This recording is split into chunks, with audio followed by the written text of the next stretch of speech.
अवधूत चिंतन श्री गुरुदेव दत्त. श्री स्वामी समर्थ.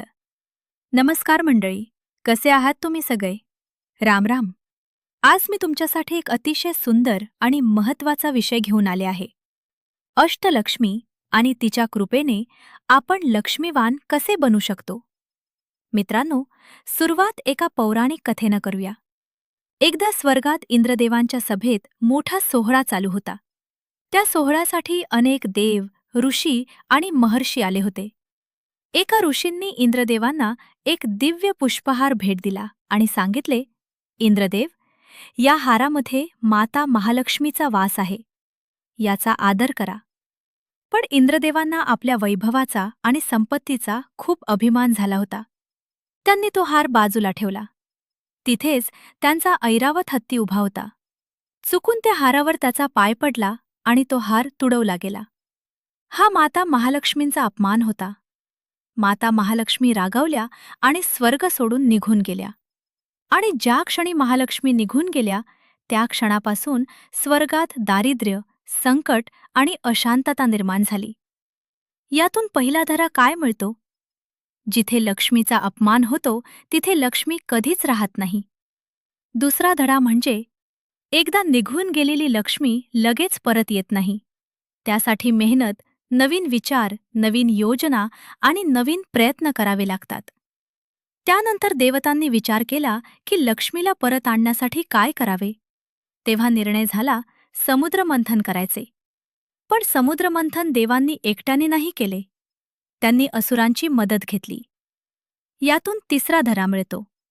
आयुष्यात प्रगती करायची असेल तर प्रत्येक व्यक्ती आपल्या आवडीची मिळेलच असे नाही. कधीकधी ज्या लोकांशी आपले पटत नाही त्यांच्यासोबतही काम करावे लागते.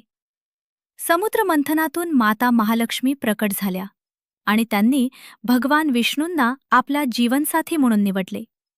भगवान विष्णूंनी विचारले, देवी, तुम्ही मलाच का निवडले?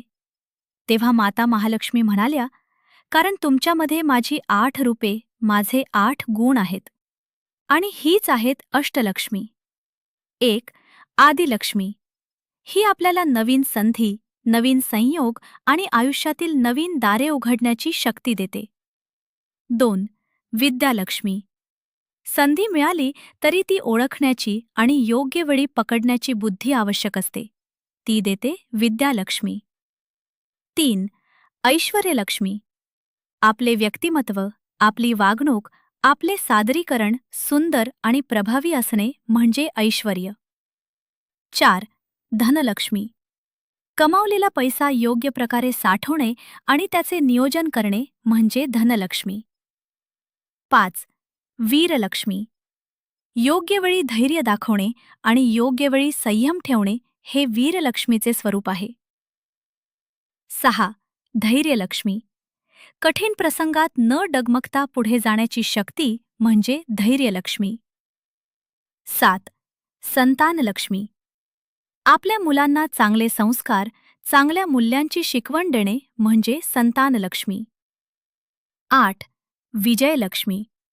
योग्य निर्णय, योग्य रणनीती आणि योग्य मार्गाने विजय मिळवणे म्हणजे विजयलक्ष्मी. मित्रांनो, लक्ष्मी म्हणजे फक्त पैसा नाही.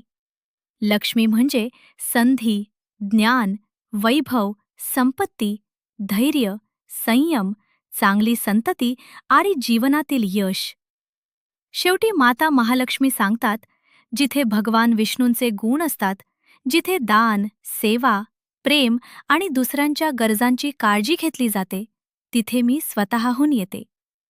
म्हणून आपल्या घरात आणि जीवनात अष्टलक्ष्मीचे हे 8 गुण जपण्याचा प्रयत्न करा.